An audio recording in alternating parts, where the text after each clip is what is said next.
Welcome! Today we're doing something completely different. My brother was cleaning out the attic in the house that I grew up in across the street. And we found, loads of old and fun things. And there was a box of old guitar magazines. So we're going to do a couple of episodes of going through the world of guitar over 30 years ago. We're going to start with GITARRE BASS from May 91. So I haven't looked at this, but we're going to go together and experience it. It's a German magazine, but anything, of course, of relevance I will translate. So this is 5 May 1991, about a year and a half after I actually started playing guitar. So I'm expecting the world of guitar to be very different back in the day. I expect brands to be there that we don't have anymore. Oh my God, D-Mark 650. So we had Deutschmarks back then, and it's that's like €3. I don't think you can get a magazine for that. I don't even know what this brand is that is on the front here. So, whatever that is, no clue. So let's take a look. We should be in focus here.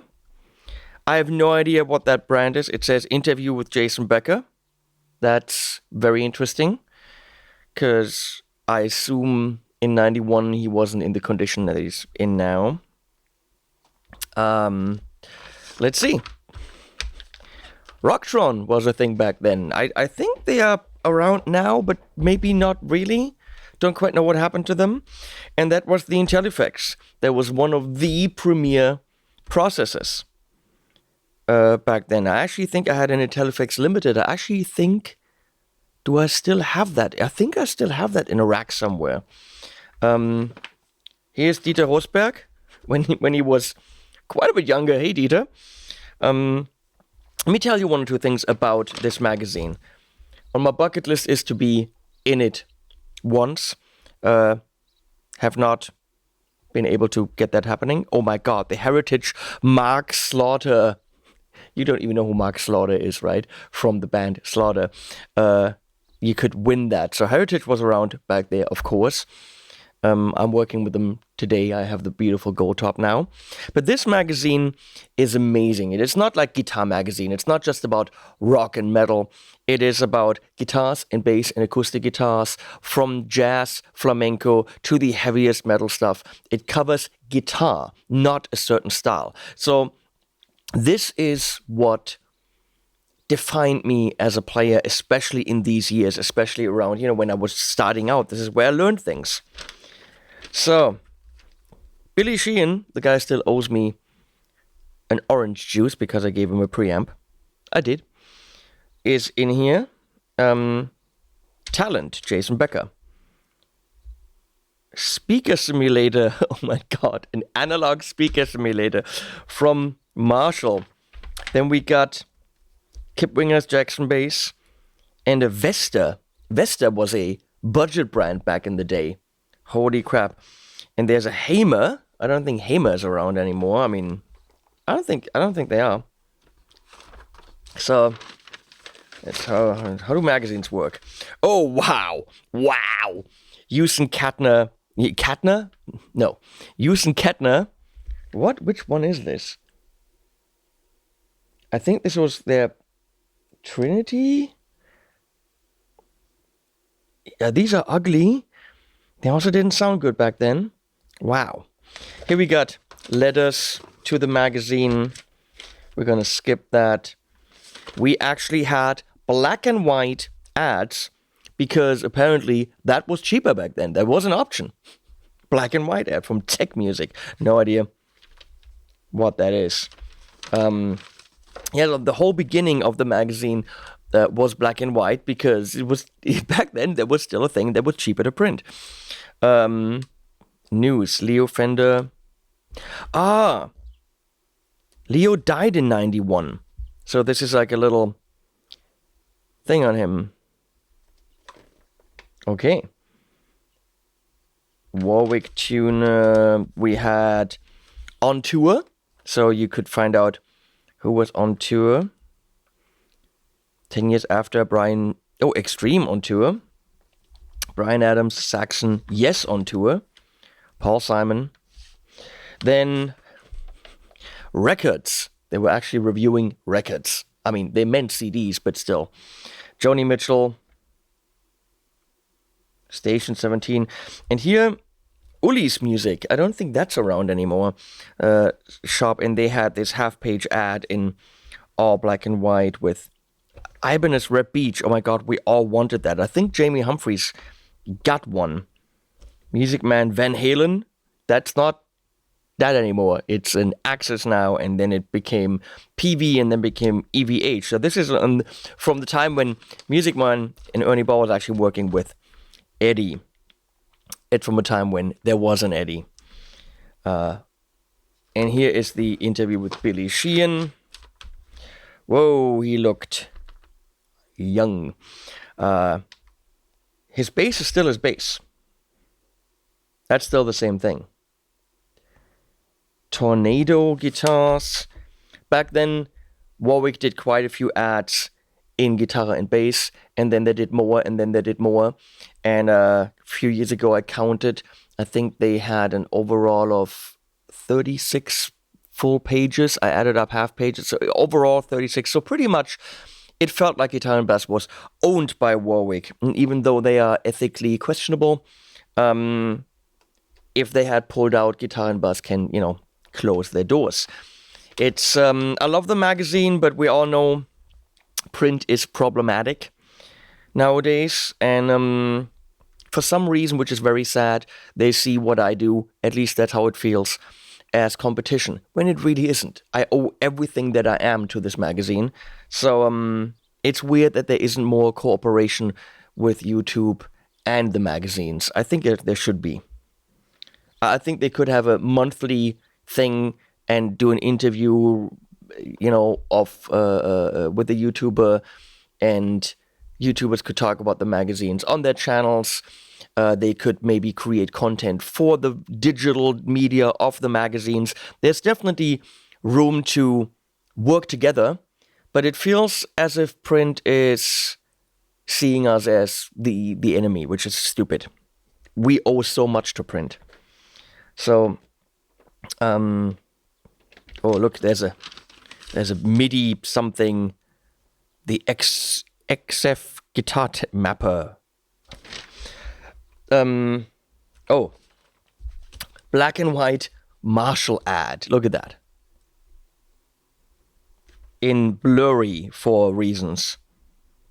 Marshall Valve State. Those were horrible. And then Glenn discovered that some classic metal sound was made with it. Here's some techniques for Billy Sheehan. Oh, look at this. The Kawaii Session Trainer. Practice, try, arrange with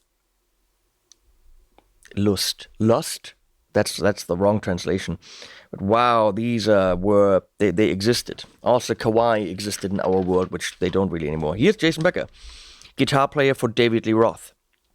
Well, given that a good friend, China Mike, just passed away with MND, and Jason Becker is one of the longest surviving MND victims, we're going to call it. This is poignant. This is... Hey.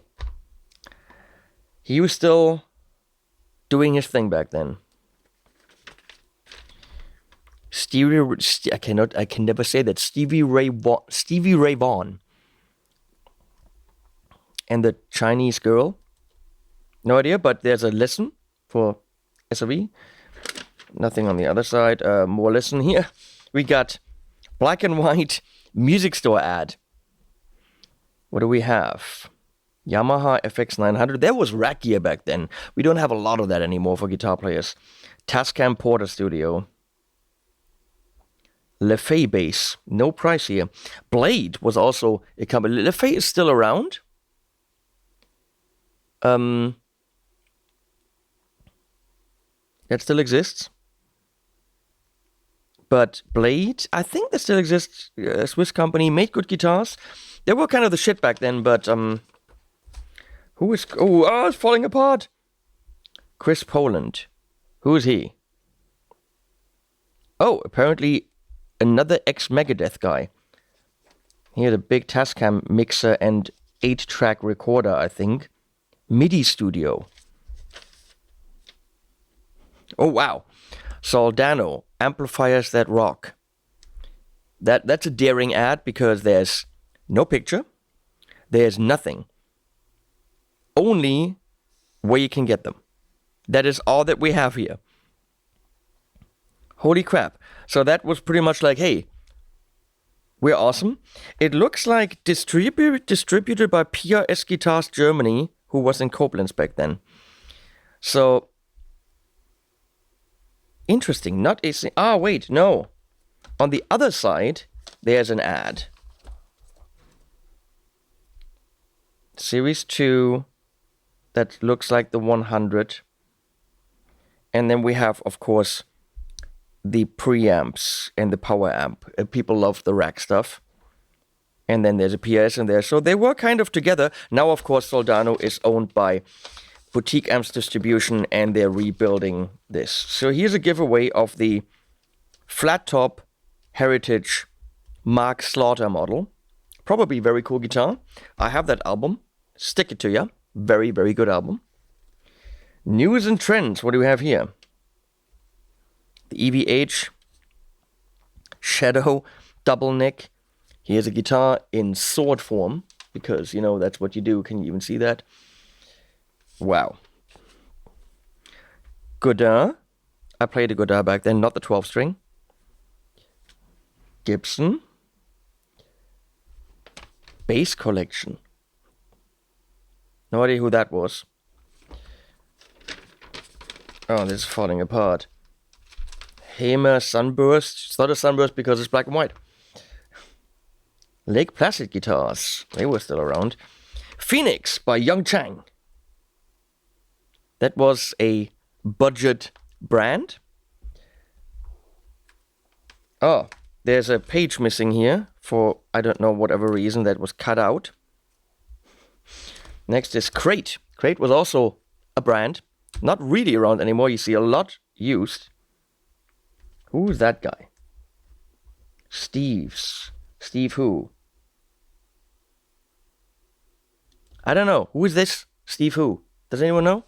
That's not Stevie Salas. I don't know who that is. Alembic. Very simple looking, but holy crap, they were expensive. Crate. This is where you can test them. Now, of course, we have the internet, so they wouldn't print something like this anymore. Charvel Surfcaster bass. Höfner guitar. Wow, okay. Interesting. Warwick the Alien. That's old. Academy of Contemporary Music.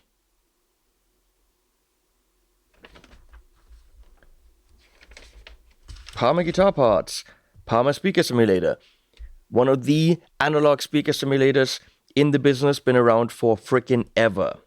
The PDI 05. I think they still have something like that. Oh, the Art. Art was a brand that we don't really see except used. Houston Kettner big ass bass thing. MEC bass pickups, I'm gonna say. Ampeg. Still around, now owned by Yamaha. High watt power amp in rack form. Rack was a thing. PV Pro Fix. Wow. And then they, rack bass gear. We don't really do too much rack anymore. Loden, they're still around. Oh, it gets interesting. Soldano X99 prototype. Is that the one with the flying knobs? I think so. Zoom rack processor. Look at this. Roland Boss Rhodes. Good. News from the trade show. Ah, it's an insert. It's a whole insert in here, just with Roland and Boss who paid for that. We got some probably General MIDI synth, the JD800. That is the shit. That was the shit.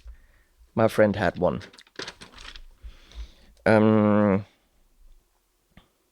Style cards. Holy crap. Why are the keyboards in a guitar magazine? Did that really make sense? Was that advertising placed correctly? Metal Zone! Yes! Good old TU6. And then here, Henning cut something out. What do we think? Tube works? What do we think Henning cut out? Phoenix basses. I have no idea why I would have cut this out. We don't know.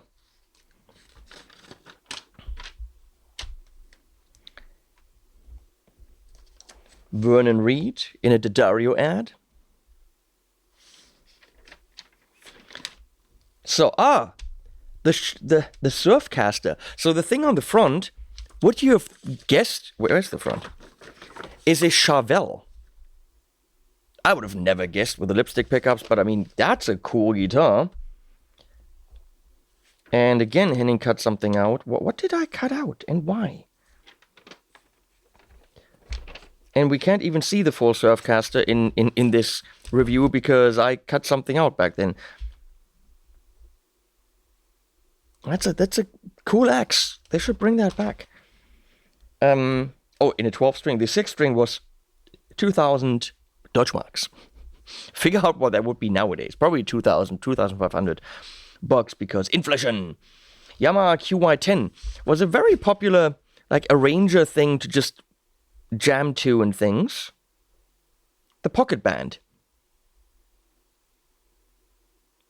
Did I have one of these? I definitely knew people who had them. Jackson basses. Very straightforward and simple. But Guitars for Heroes, Rockinger. I don't think Rockinger is still around. That's the Winger Deluxe Custom. Blah, blah, blah, blah, blah. Kip Winger's bass. The man can sing. Look at this. Engel Power Amp. Black and white. Engel didn't pay enough. These were very popular. Do they still make them? Hey, Jürgen. Engelman, do you still make these rack power amps? Then there's a... Oh god, that must have been so horrible. This must be so bad. The Marshall SE100 speaker emulation system. Marshall defined the sound with their cabs. And in '91, they released an analog speaker sim. For how much? Let's see. It's got a power soak. 1,200 bucks. Wow, we should really get our hands on that and test it. Can we get this somewhere? Marshall SE100. Should I check reverb? Found one at Simon's Gear Bazaar in Germany for 250 bucks plus 30 shipping.